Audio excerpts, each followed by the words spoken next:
Hello everyone, I am Dr. Panduranga Nayak, Principal and Associate Professor, Sri Venkatramana Swami College, Mangalore. Today I am going to interact with you on the topic Income from Other Sources, Part-1. Any income for that matter that must fall in any one of the 5 heads of income. There are 5 heads of income, you know already. First one, income from salary. Second one, income from house property. Third one, income from business or income from professional income. Fourth one, capital gains. Then the last one is income from other sources. An income, if it is not falling under any of the earlier 4 heads, then that will be taken under the head income from other sources. That's why this head, that is income from other sources, it is called a residual head. Residue means remaining. So any income which does not fall under any of the earlier 4 heads will be taken under the head income from other sources. Okay, what are the items that are taken under the head income from other sources? So it could be divided under 2 heads. One is specific incomes under section 56 subsection 2 and the other one is other incomes. Let me quickly have a glance over these items. I am not going to explain each and every item in detail because later on these items are discussed somewhere. Any winnings from lotteries, crossword puzzles, races, including horse races, card games and any other game of the nature of gambling and betting. Income by way of interest on securities. The income is not chargeable under section 28, that is business income. Any income from letting on hire purchase, letting on hire machinery, plant or furniture, provided such income is not taxed under section 28. Any income from letting off building on hire along with plant or machinery fitted thereto, provided such income is not taxed under section 28. Any sum, means amount, received by the SSC from the employees as contribution to any provident fund or superannuation fund or any other welfare fund, provided it is not chargeable under section 28. Any sum received under a keyman insurance policy, including bonus, if not chargeable under section 15 or 28. Keyman insurance policy means it is a policy taken on very important person in an organization. In an organization, all are important, but some are more important. In other words, there are some people who are very important to an organization. The success or failure of an organization depends on such people.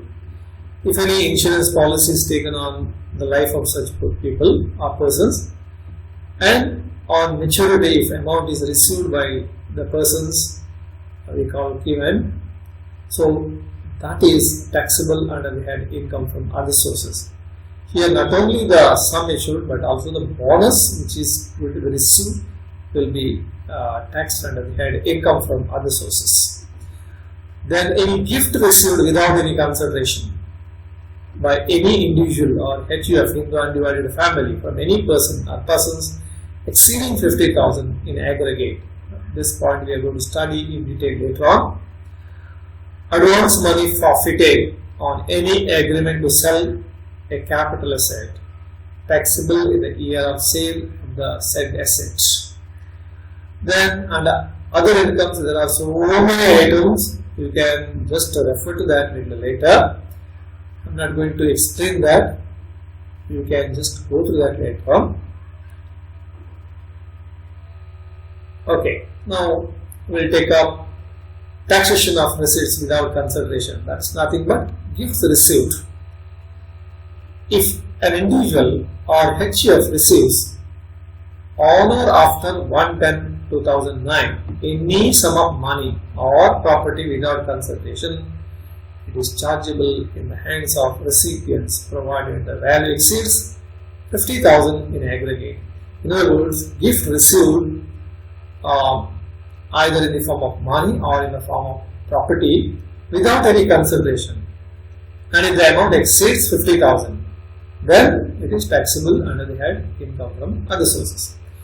If the amount in aggregate, if it is less than 50,000, it is not taxable.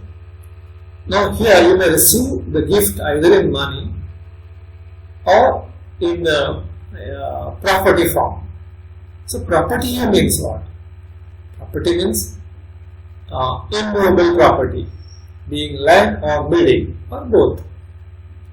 Then shares and securities, jewelry, archaeological collections, that means some artifacts or some objects relating to historical study, drawings, paintings, sculptures, that is objects made up of mud or any other metal, sculptures, or any work of art.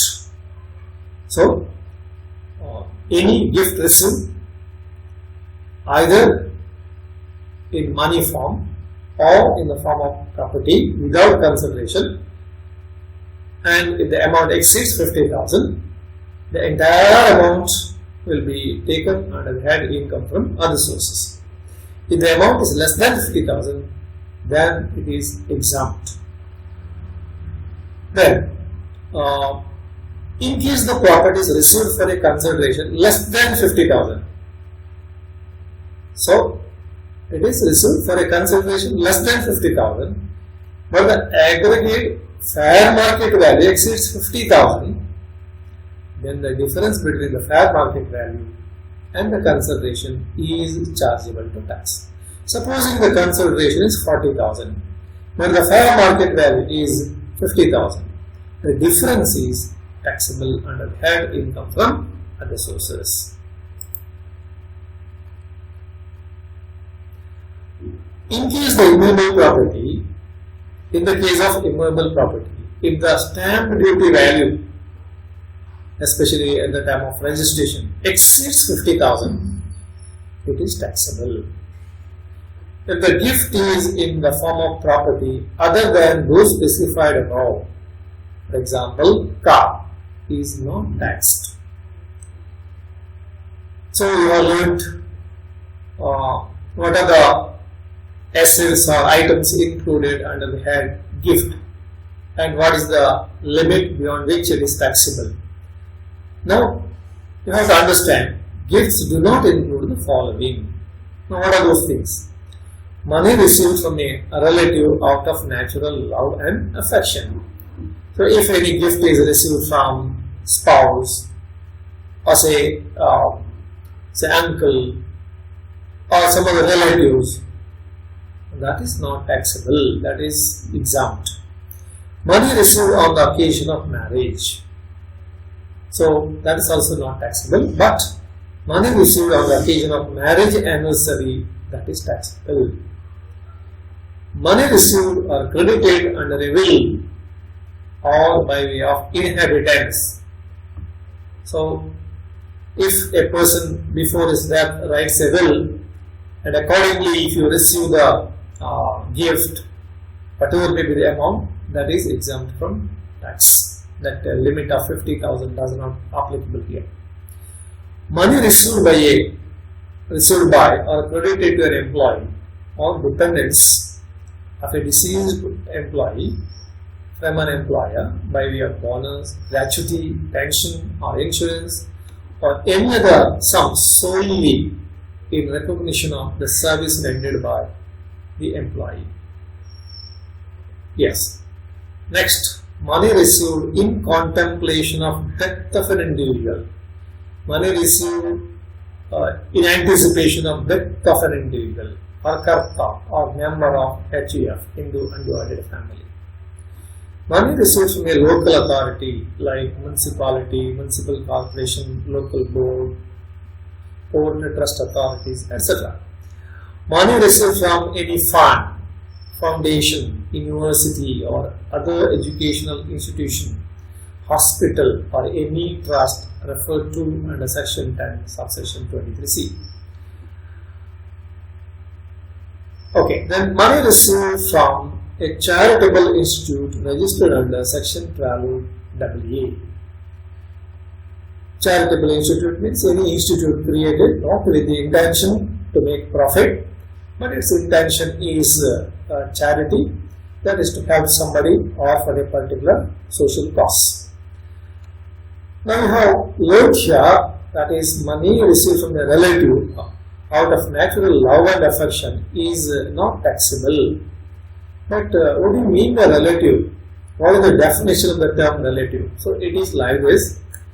I am not going to explain that in detail. Spouse of the individual. Spouse means for an husband, wife is the spouse. For a wife, it is the husband who is the spouse. Brother or sister of the individual. So brother or sister of an SSC. Then brother or sister of the spouse of the individual.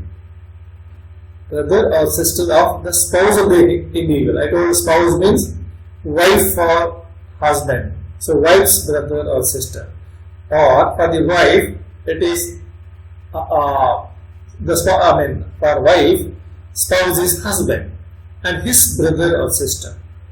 Brother or sister of either of the parents of the individual. Brother or sister of either of the parents of the individual.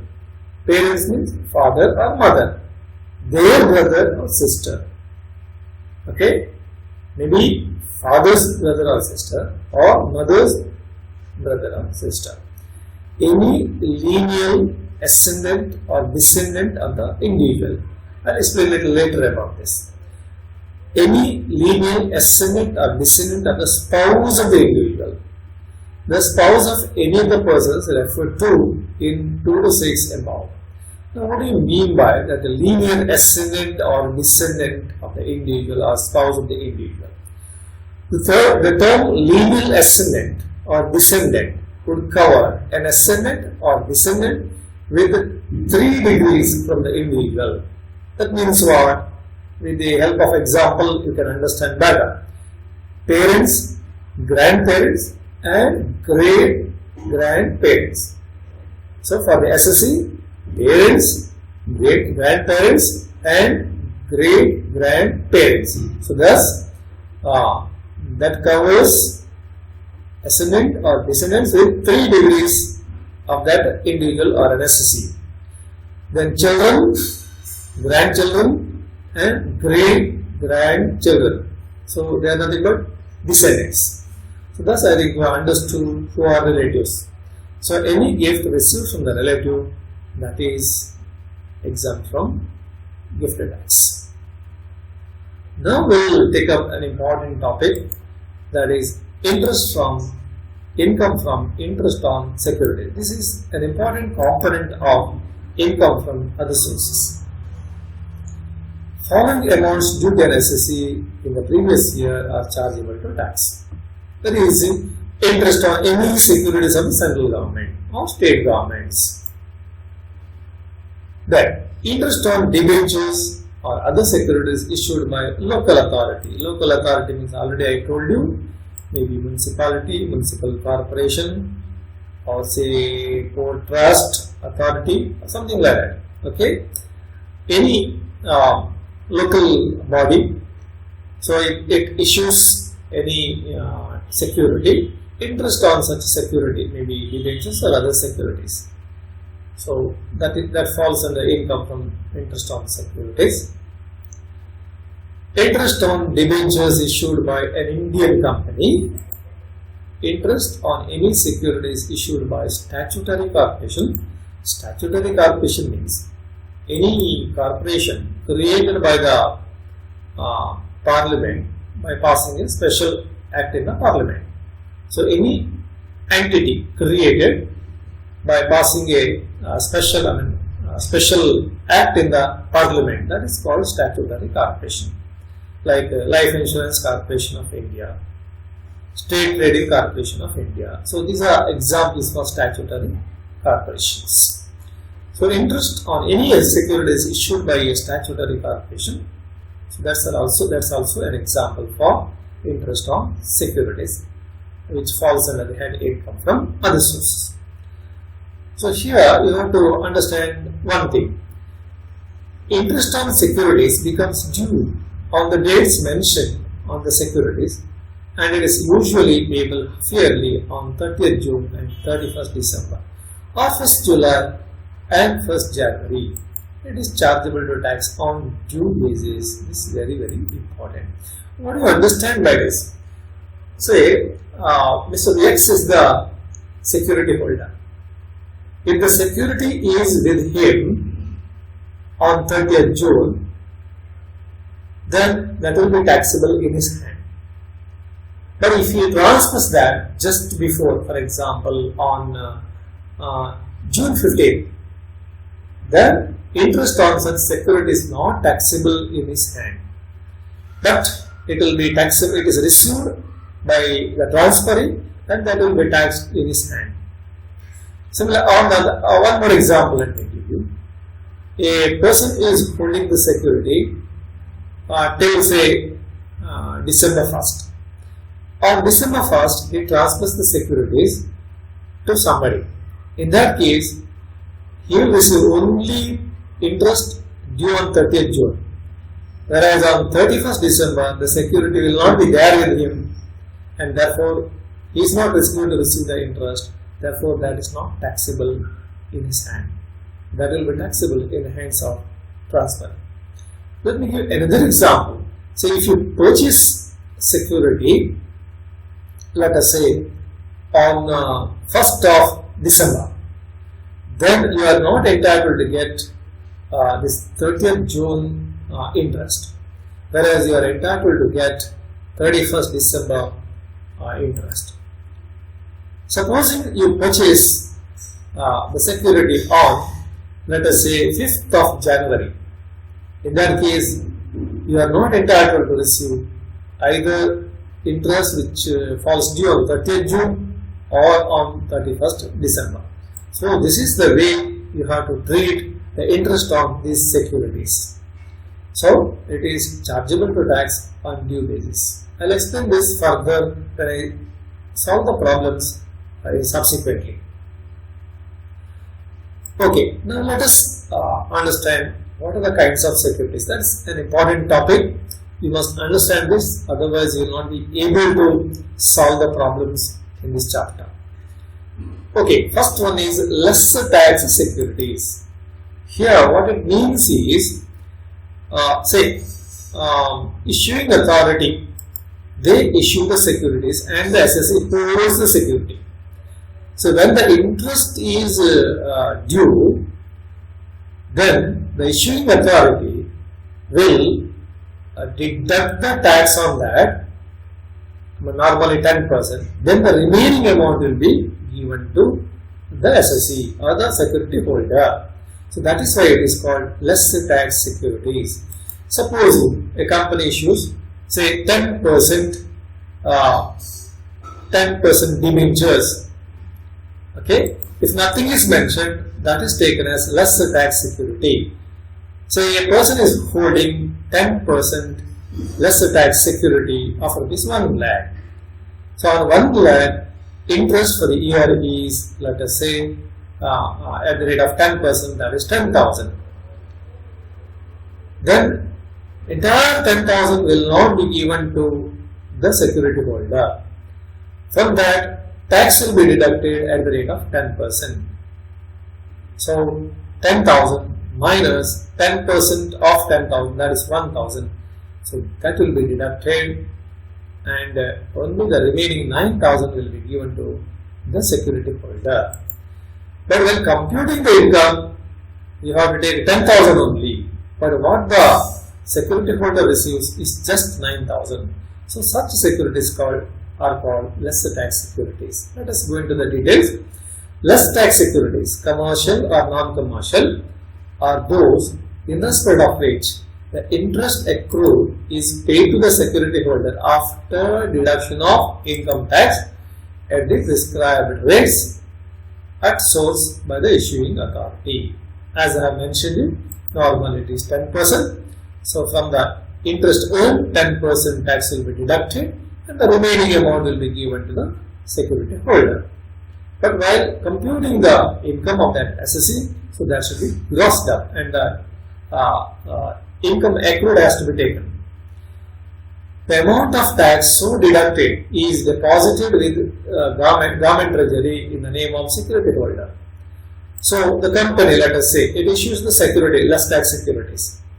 Then, while paying the interest, that will deduct the tax at the prescribed rate, and only the remaining amount will be given to the security holder. But whatever tax is deducted, that cannot be retained by the issuer. So here, for example, a company, and that has to be deposited in the government treasury or government treasury. Sorry. Then, of course, when assessing his tax liability, he can claim a credit for the tax so deducted. So, at the end of the previous year, on the total income, you are computing the taxes.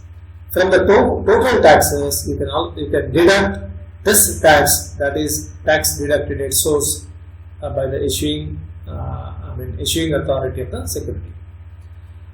Then, the TDS, that is tax deducted at source, is 10% in respect of interest on security or debentures issued by a local authority or statutory corporation. Similarly, debentures issued by a limited company, whether listed in a recognized stock exchange in India or not. So sometimes you may come across the terminologies like listed and non-listed. So earlier that difference was there in computation of taxable income. Rate of TDS was different, but now it does not make any difference whether the security is listed or non-listed. The rate of deduction is 10%. So this point you have to remember while solving the problems. So 10% is the TDS on the security, interest on security or debenture issued by a local authority or statutory corporation. Similarly, debentures issued by a limited company, whether listed in a recognized stock exchange in India or not. What is listing of a security? If the name of the company, if the stock is listed, included in the official trade list of the stock exchange, then we see that it is listed in the stock exchange of India.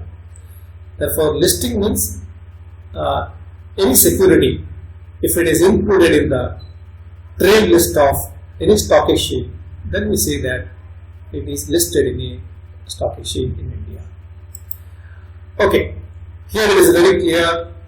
If the rate percentage is given, it is not grossed up as it is already the gross amount of interest, and income tax has to be deducted therefrom. Let me give an example. Supposing the value of securities held is 1 lakh and rate is 10%. So it is given 10%, 1 lakh debentures of a company. So in this case, so 1 lakh you will apply 10% and therefore you will get 10,000. 10,000 itself is the gross amount and therefore that is not to be grossed up. So if the rate is given, it is not to be grossed up.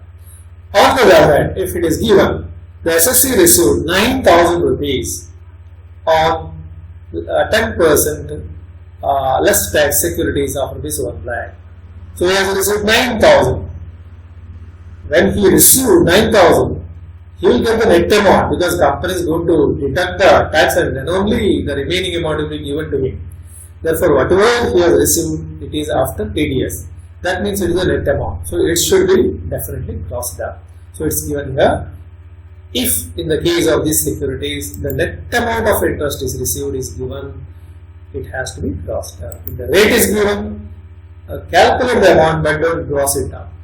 But if net amount is given, then definitely it should be grossed up. So that's about less tax securities. Now we will take up taxable government securities. There are two types of taxable government securities. Number one, issued by the central government, and the other one is issued by state government. Okay, no tax should be deducted at source on the interest on these securities. Okay, if these securities are, on these securities, no tax should be deducted, whether the securities are issued by the central government or state government. Then, the interest amount on these securities should not be crossed down before including the interest amount in the income of the SSE. Because there is no TDS in the case of taxable government securities, and these are taxable, and therefore whether the securities are issued by the central government or state government, it doesn't matter. Only the amount should be taken to the total income of under the head income from other sources. Of course, later on that will be considered under the head total income. The interest amount on these securities should not be grossed up. Why? Because there is no TDS. Government securities are known by different names such as bond, loan, paper, etc.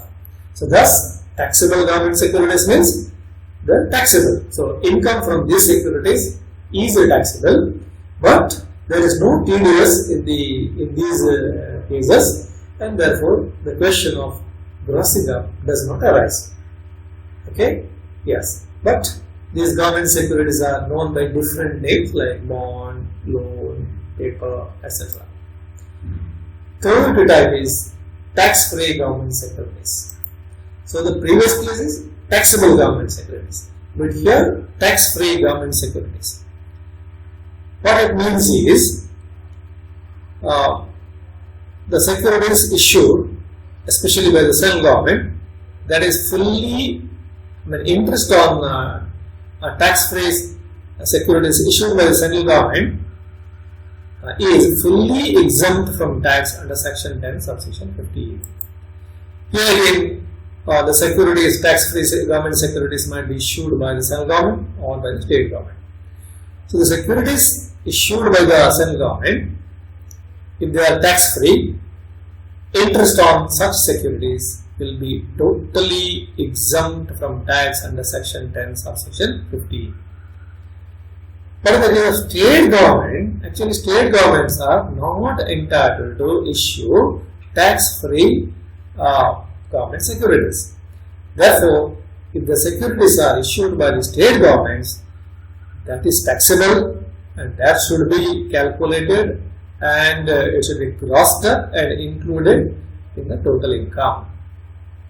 So that's about securities issued by the state government. Actually, when you look at the title tax-free government securities, of course, in the case of securities issued by the central government, it's okay. But in the case of state government securities, actually that is not tax-free. The state government has to pay the tax to the central government, and therefore that is included in the head income from other income. In case they are issued by state government, the tax on the interest is payable by the state government to the central government. So there is a need for grossing it up, and then there is a need for inclusion of that under the head income from other sources.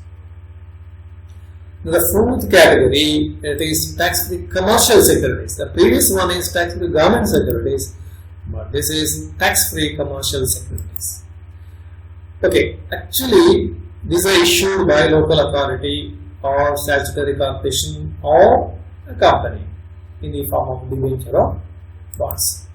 In reality, their interest is not tax-free. This point you have to remember, their interest is not tax-free, because tax due on this interest is payable by the company or local authority or corporation concerned.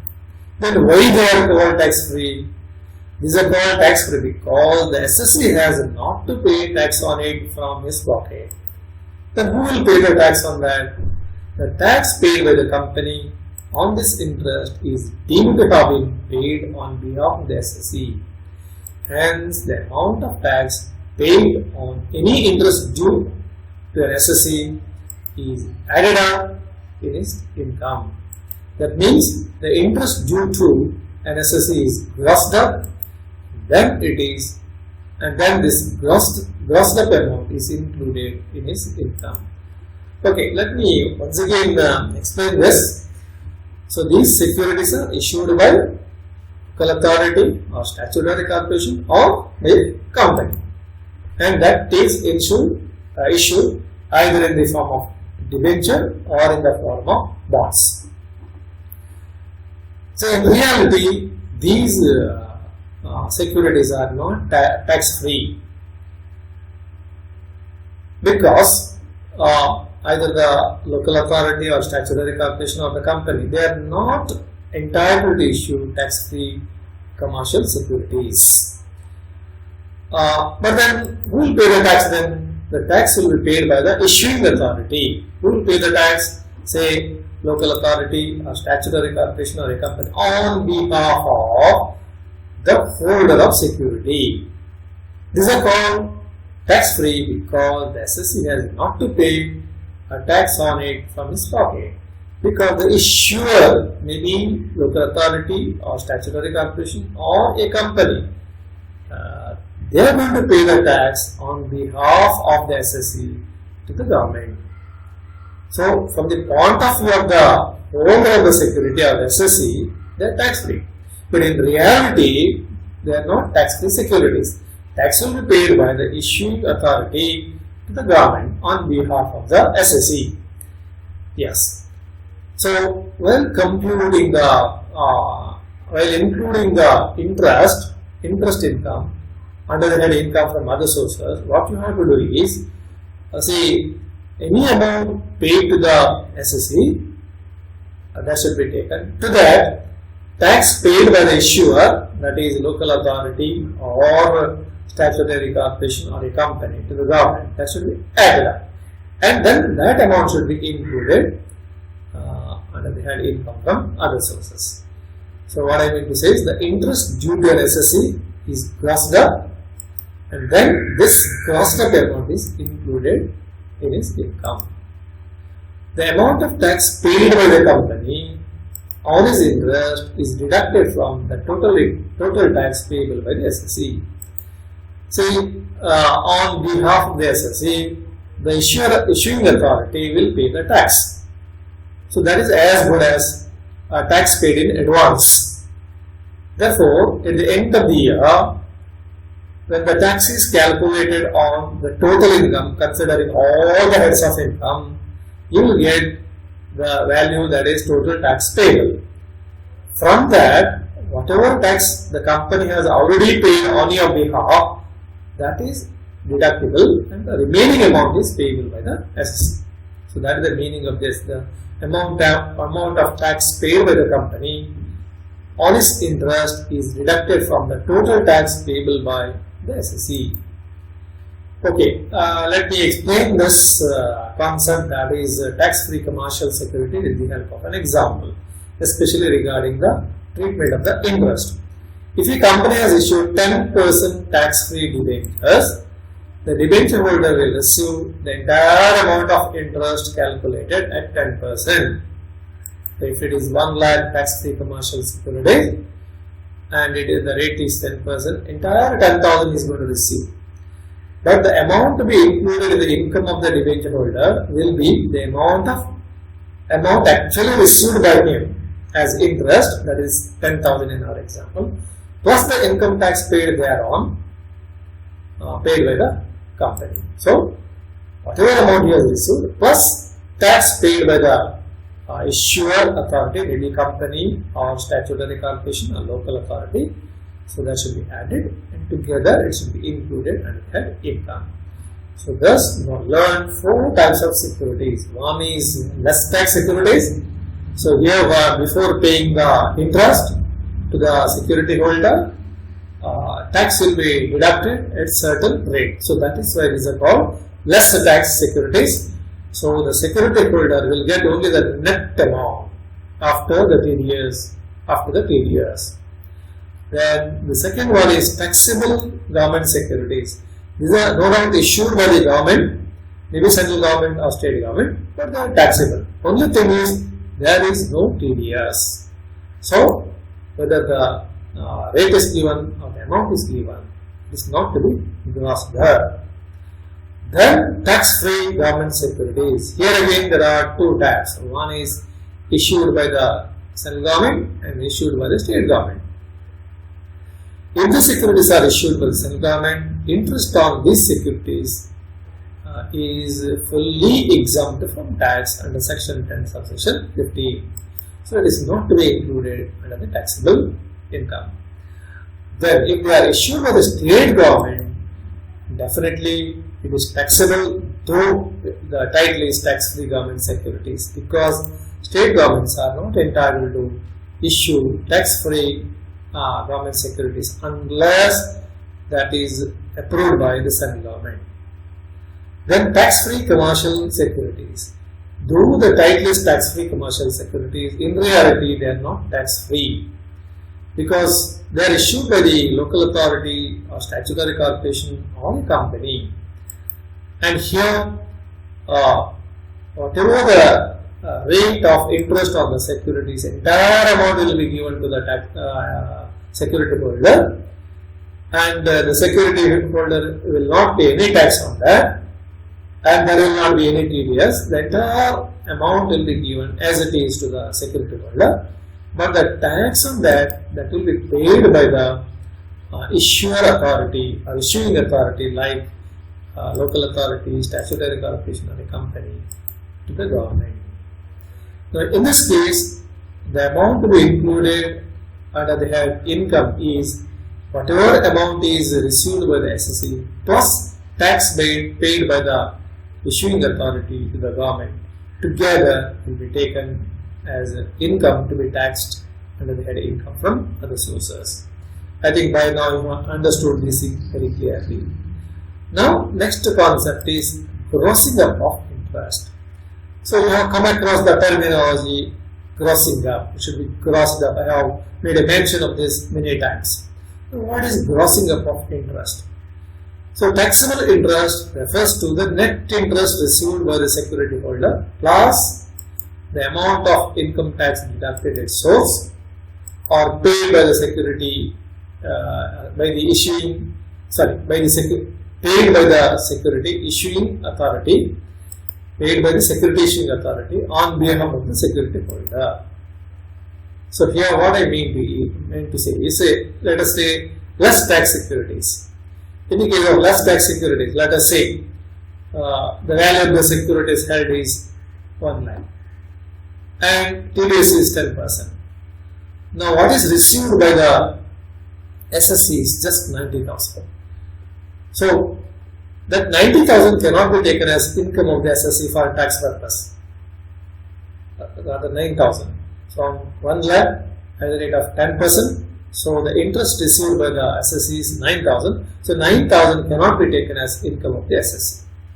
So while including the interest under income, what you have to do is 9,000 plus TDS of 10%, that is 1,000. So 10,000 should be taken as income for tax purpose. So thus taxable interest refers to the net interest received by the security holder plus the amount of income tax deducted at source or paid by the security issuing authority in the case of tax-free commercial securities on behalf of the security holder.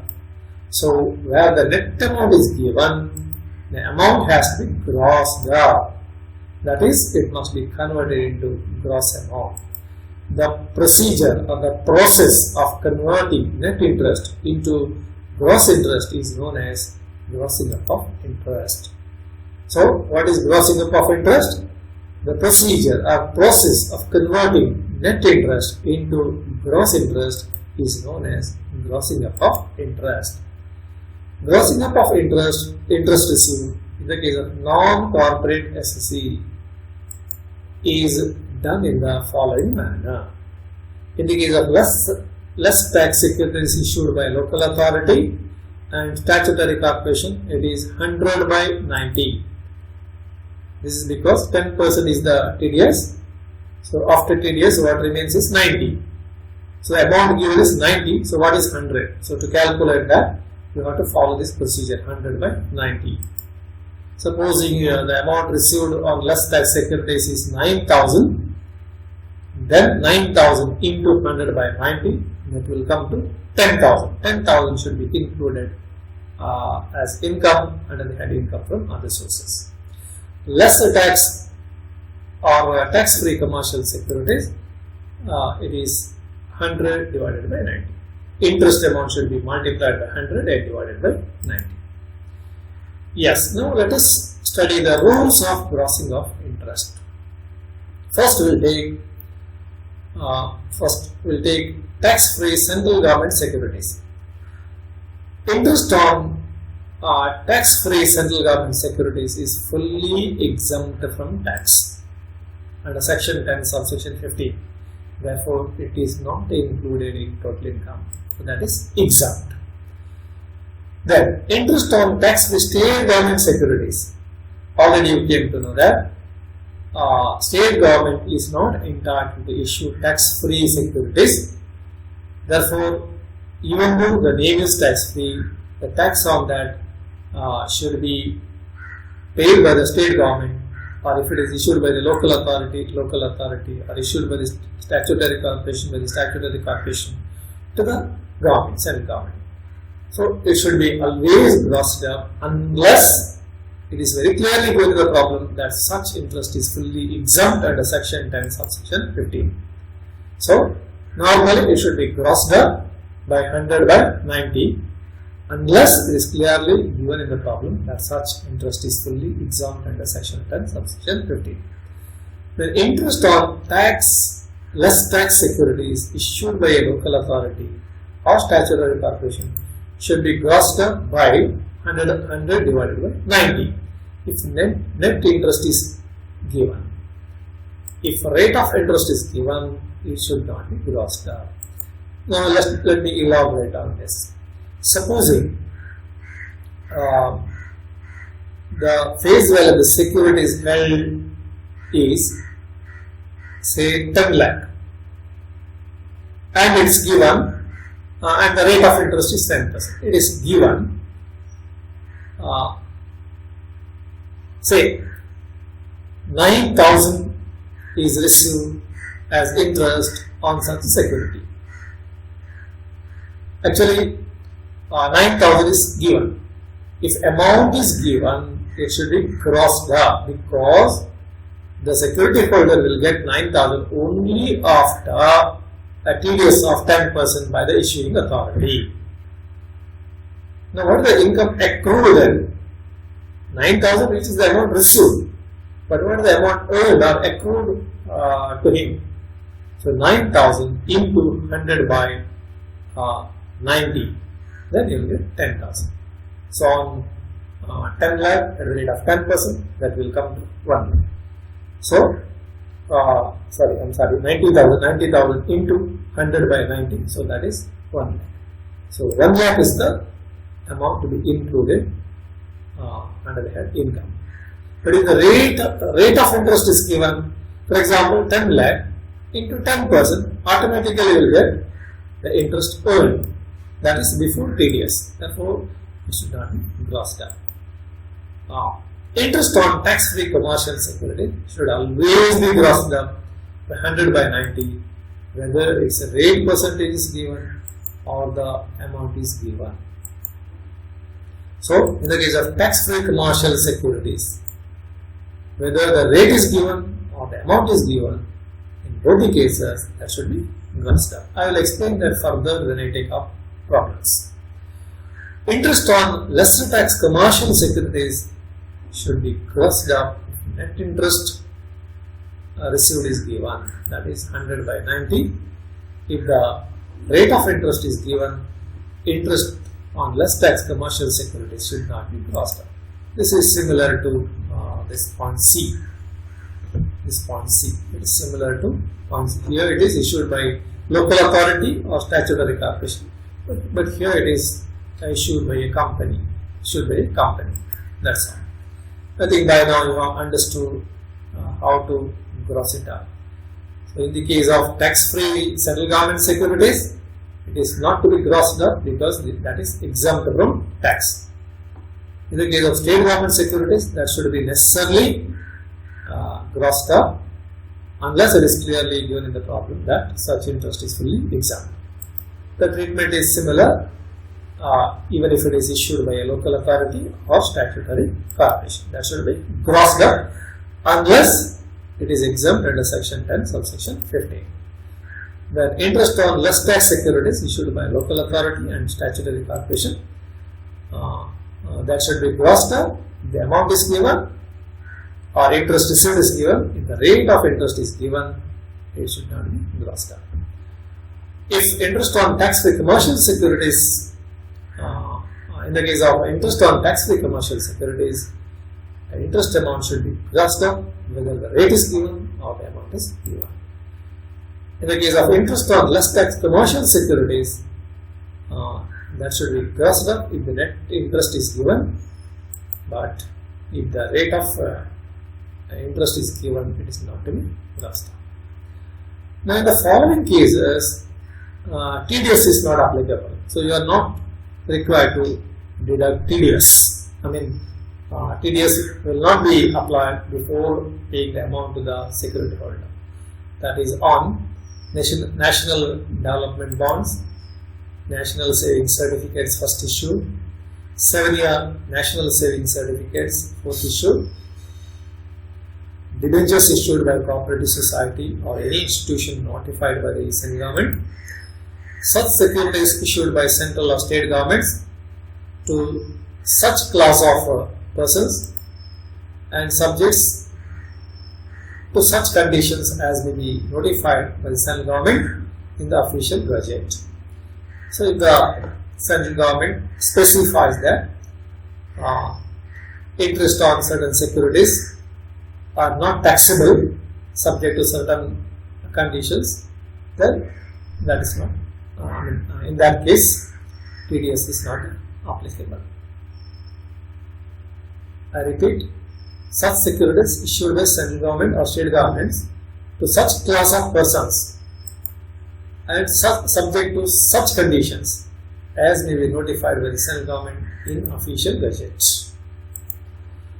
Then debentures issued by a company in which public are substantially interested. Substantially interested means they are holding substantial shares in the company. So they are having substantial voting power in the company. So debentures issued by a company in which the public have substantial interest because they hold substantial voting power in the company. So if debentures are issued by such company, yes, provided the debentures are listed in a recognized stock exchange in India. I told you what is listing. The securities are listed in the official trade list of stock exchange. Okay, the debentures are listed in a recognized stock exchange in India. The interest is paid to a resident individual by an account payee check. Account payee check means the person must have an account in a bank, and in that case only, okay, there is no TDS, and the individual must be a resident individual. Okay, next, the aggregate amount of interest so payable does not exceed rupees 5,000. Okay, so in all these cases, there is no need of TDS. Avoidance of tax. Yes, in this case, tax will be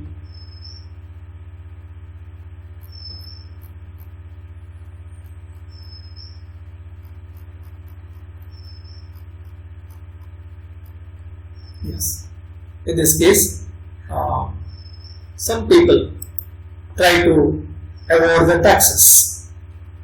Okay, how they evade the taxes or avoid the taxes?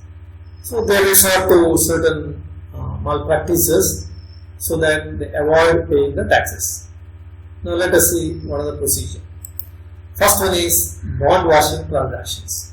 Here let me explain in brief. A security holder transfers the securities just before the half-yearly interest falls due. Supposing the interest falls due on 30th June and 31st December, the security holder, here the interest is taxable on due basis. Therefore, just before the day of interest due. Let us say if 30th June is the day of interest due, say just 1 or 2 days before that, he transfers the securities to somebody whose income is below exemptable limit, or his income is very less, so that he falls under very lowest level of tax rate. So slab of his income is very less. So in that case, what happens is the transferor avoids the tax and he does not pay any tax. Whereas the transferring, his income is less than exemptable limit, therefore he also does not pay the payment of any tax. And within a few days, 1 or 2 days after the due date, again he retransfers the securities to the transferor. So transferor is also avoiding the tax, transferor is also not paying the tax, or even if he pays the tax, he will be paying the tax at a lower rate.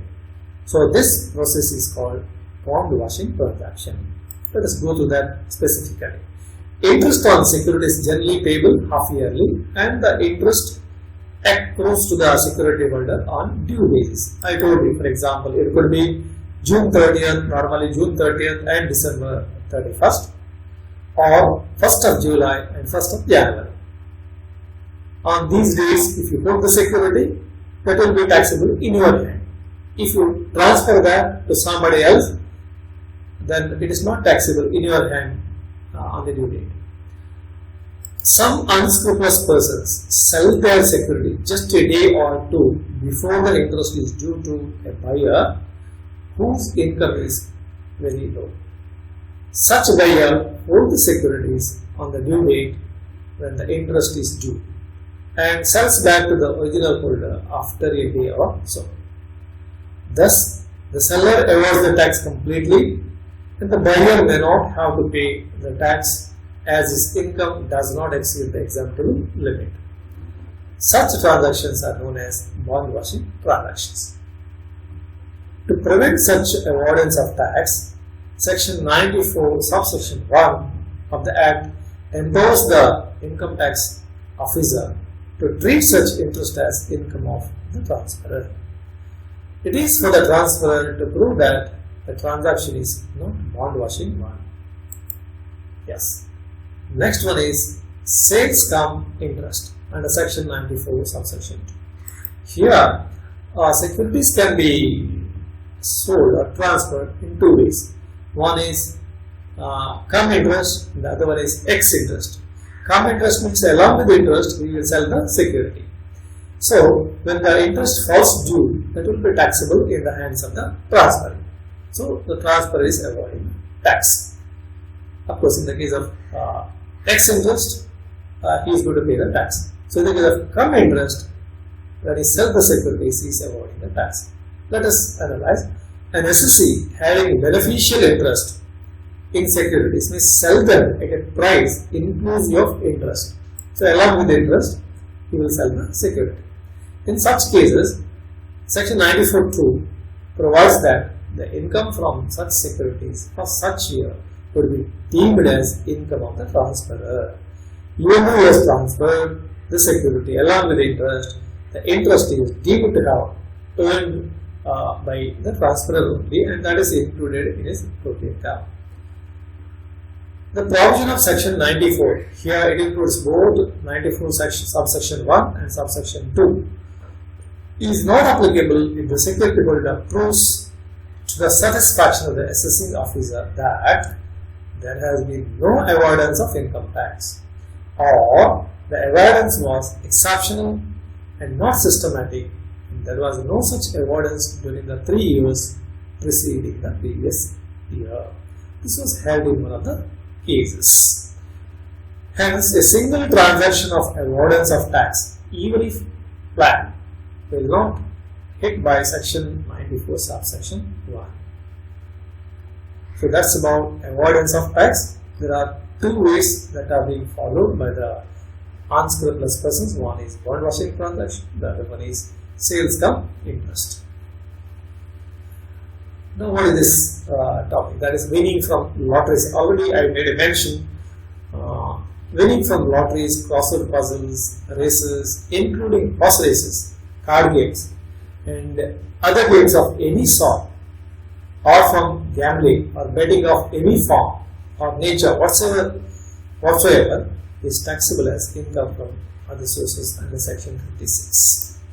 So, winning from lotteries, crossword puzzles, races including horse races, card games, and other games of any sort, or from gambling or betting of any form or nature whatsoever is taxable as income from other sources under section 56, that is income from other sources. So here let us say an agent who sells the lottery tickets, he tries to sell the lottery tickets, but supposing some tickets remains with him unsold when the lottery is lottery day is for example over, and luckily supposing from out of the unsold security, unsold lottery tickets, one of the lottery tickets gets the prize or wins the prize, then the agent only receives the prize money. Then whether it is taxable under the head income from other sources, the answer is no. That will be taken under the head business income. So, income accruing to an agent in respect of prizes won on unsold lottery tickets in his possession is income from business, not income from other sources. So, this was also held in one of the cases. Under section 194B and section 194BB, tax is deducted at source at 30% on winning from crossword puzzles, lotteries, and game show exceeding rupees 10,000. If the amount of prize won by the SSE in the case of crossword puzzles or lotteries or game show exceeds 10,000, then the amount is taxable. Whereas in the case of winning from horse race, and if the amount is exceeding 5,000 rupees, then that is taxable. While computing such winnings, no deduction is permissible under section 57. Here I am subject to correction. If amount is more than 10,000, there will be TDS, and here if the amount is more than 5,000, that is subject to TDS. That should be crossed up.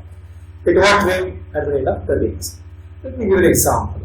A person has won, say, 12,000 rupees as winning from lottery. He has received 12,000.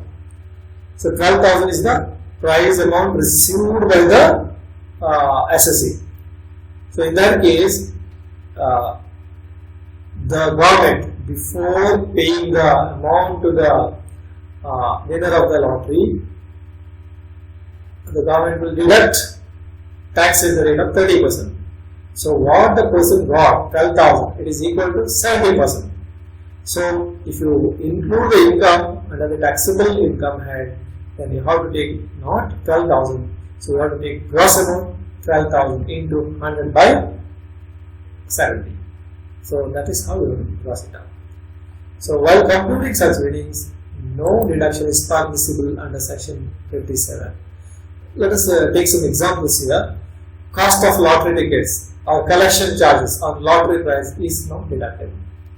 Say a person may win the prize in the case of lottery, say 10 lakh, and he might have spent for purchasing lottery tickets, let us say 5,000. So from 10 lakh, 5,000 is not deductible because any expenses incurred in connection with the lottery, that is not deductible. And similarly, for example, in the case of crossword puzzle, the condition is that there is an entry fee, and you might have paid the entry fee while contesting in the competition, and ultimately you might have won the prize. So only the price amount is taken as income. So no deduction is allowed in the form of entry fee. So cost of lottery tickets or collection charges on lottery price is not deductible. Similarly, entry fees paid for crossword puzzles is not deductible from the prize money. Deduction under section 80C to 80U is not permissible if the gross total income consists of such legal rule. The total income of the SSE consists of income from all the 5 heads of income. But in certain cases, let us say there is no other income except income from other sources, that too winning from say lottery or some other item. In that case, he is not entitled to get any deduction under section 80C to 80U. For example, he might have invested some amount in some actual securities, or he might have invested in PPF, or he might have purchased NSC, he might have paid a premium on insurance policies. So these are all falling under 80C. Not only 80C, any deduction under 80C to 80U, they are not deductible from the gross total income if the gross total income consists of only winning from say lottery, crossword puzzle, or races, or betting, etc. If the net amount is given, it has to be grossed up, say like this 100 by 70, because TDS is at the rate of 30%.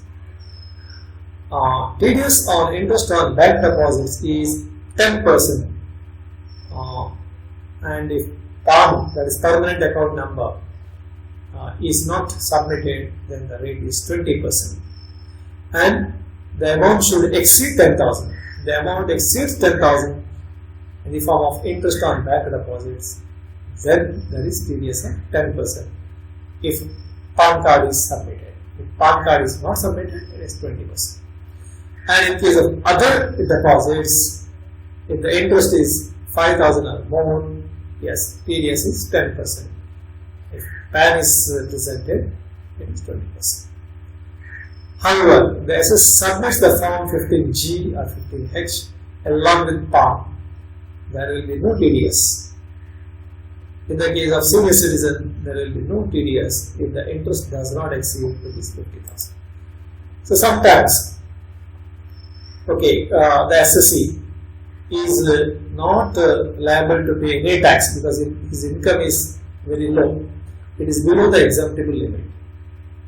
Or he will invest and he will see that there is no tax payable by him. In this case, if interest amount is more than 10,000, then actually bankers are liable to deduct the tax at the rate of 10%. But the SSE, by completing or filling a stipulated form, he can submit that to the bank and inform that he is not paying the taxes, either his income is below exemptable limit, or he has been investing and not paying the taxes for the last so many years. In that case, bankers will not deduct the tax from the interest income. So that is the meaning of this. And in the case of senior citizens, there is no TDS up to rupees 50,000. Only if the amount exceeds 50,000, that is TDS. Now let us know about deduction under section 57. Under each head, there will be certain deductions allowed. For example, in the case of salary income, there are certain deductions like standard deduction, then say entertainment allowance in the case of government employees, and professional tax, etc. In the case of income from house property, there are certain deductions under section 24. For example, standard deduction, and then interest on loan. So that way. So in the case of income from other sources, certain deductions are allowed under section 57. What are they? Let us see. Commission or remuneration for realizing the interest on securities. For example, sometimes the SSE may collect the interest through bankers, and you have to pay some collection charges to the banker. Bankers will deduct certain commission for collecting the interest. So that is deductible from the income. Let me explain. These charges are usually paid by the SSE to the bank or any other person for collecting the interest. If the SSE collects the interest by himself, no deduction is allowed. Usually, if collection charges is given as a percentage, it is calculated on the net amount realized. So, any expenses incurred for realizing the interest, then that is deductible. That is one rule. If the income is taxable, expense is deductible. If the income is not taxable, interest is not deductible. This rule you must understand. Deduction in respect of employees' contribution towards staff welfare schemes. This deduction is allowed only if such sum means amount is credited by the taxpayer to the employee's account in the relevant provident fund before the due date. Due date means the date by which the amount is to be deposited as per contract of service. Then repairs, depreciation in the case of letting out of plant, machinery, furniture, building, under section 57 subsection 2. Following expenses are deductible. One is current repairs of building. Insurance premium against risk of damage or destruction of premises. Repairs and insurance of machinery, plant and furniture. Depreciation of building, plant, machinery or furniture. So these are the expenses deductible from income from these assets. Standard deduction in the case of family pension. So here the rule is 1/3 of such pension or 15,000, whichever is less. So family pension means pension received by successors of the deceased person. For example, assessee might have died while he is in service or even after that. So if any pension is received by the family, maybe spouse or children, etc. So in that case, there is a deduction from income from other sources, from the family pension to the extent of 1/3 of such pension or 15,000, whichever is less. Any other expense for earning income, it is allowed provided the following conditions are satisfied. If the expenditure is incurred exclusively for earning the income, it is not in the nature of capital nature. It is not in the nature of personal expenditure of the SSE. So it is for business purpose or for official purpose, not for his personal purpose. It must have been incurred in the relevant previous year. If the specified relevant previous year only, the expenses must have been incurred. Last one, interest on money borrowed. Any interest paid on money borrowed for investment in securities and not for any other purpose though invested in securities is deductible. Even if the interest yields no income, deduction is allowed. Let me explain the last sentence there. Supposing an assessee purchased the security on, say, 1st of January of that previous year. But due dates of interest are, let us say, 30th June and 30th December. So the assessee is not holding the security neither on 30th June nor on 31st December. Therefore, he is not entitled to receive any income on this security during this previous year. But for investing in these securities, he might have borrowed a loan. For example, he might have borrowed, say, 1 lakh rupees loan, and at the rate of interest is 10%. And the interest which is payable by him on the money borrowed to invest, that is deductible from gross income from other sources, even though he has not earned any income in this previous year. How interest is to be calculated? For example, 10 lakh into 10%, then he has borrowed on 1st January, so January, February, March, for 3 months, 3 divided by 12. So this is how he has to calculate the interest, and that is deductible from income from other sources. Dear students, I have explained so many things in this class. I hope you have understood. So if you have any difficulties, definitely later on you can contact me and get the doubts cleared. Thank you for giving a patient listen.